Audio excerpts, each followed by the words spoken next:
Brother, we are back with part 3 of orientation of the last layer. In today's video, we will cover the orientation of the last layers for the P shape. Brother, what does the P shape look like? Yes, we are going to talk about the orientation of the last layers for the P shape, and brother, this might be the easiest video of this series.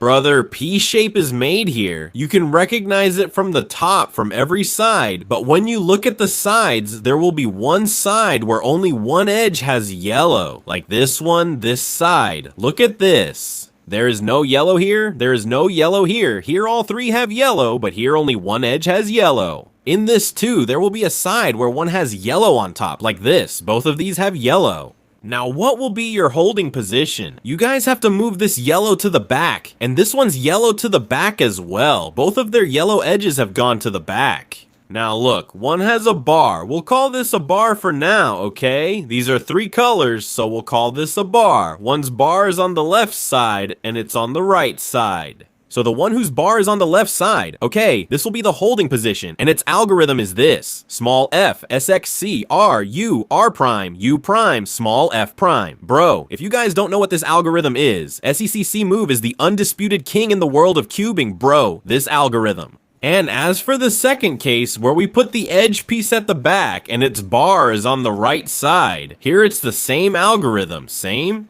But from the left side, that means small f prime. Now lefty SECC move, L prime, U prime, L, U. And the last one you can tell just by looking, small f, it's the same thing from the left side. Tell me, what was difficult about this? The next two cases make 4 total in the P case, right? Those are even easier than this. Yes, these are the next two cases. How do you recognize them? It's the same case, okay? In the last two cases I showed you, you were getting a full yellow bar once. But in these, there isn't a bar anywhere. But in this, there's an edge piece that has yellow here, like this, okay? We'll move this to the left. Now here too, there's an edge piece with yellow. We'll also move this to the left. So we've put both on the left side. Now, how do we tell the difference between these two? Look, its P is like this. The 2x2 yellow block is on the back side, here, whereas its block is a bit on the front side. Okay, that's the difference. The holding position will remain the same. This edge piece, the one with yellow that we moved to the left, and the one whose block is at the bottom, how do we solve that? Let me explain, S brother. What is S? It's nothing. This middle layer here, the one between the front and back, that's called S. We'll move this down once, then do a sec C move, R, U, R prime, U prime, and then a sledgehammer, R prime, F, R. But the last move of the sledgehammer is F prime, right? Here we'll do a small f prime. That's the only difference. Okay, let's talk about finger tricks, brother. How do I do the finger trick for this? I don't re-grip. I recognize with my index finger from here. Did S with my index finger like this. Pushed R, U, R prime, U prime, R prime, F, R, small f prime. There's no need to re-grip, and this is really fast, man. Right now, there are some lockups happening, man. This was a good example. And as for the second case, where you put the edge on the left and the block is on top, the holding position is the same for that too, and the algorithm runs on top.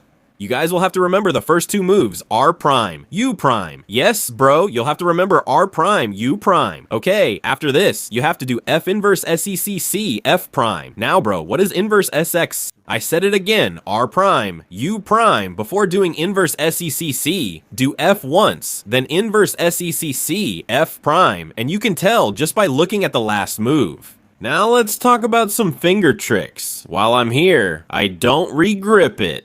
From here, I do R prime, U prime, I do F like this with my index finger. Now inverse SECC. From here, I do U push, then R, U prime, R prime, and from here, I do F prime, push F prime, R. And this algorithm of mine executes very, very fast. If you guys found the last algorithm difficult, then it's only your own mistake. Because you guys didn't watch the algorithm video where I explained how you can learn algorithms. If you watch that, you'll understand what SCC move is, what sledgehammer is, and what inverse SCCC is. You'll get it all. So that's today's video. I hope you liked the video. The video is a bit short, but if I try to explain everything in one video, you guys will get confused and wonder what's going on.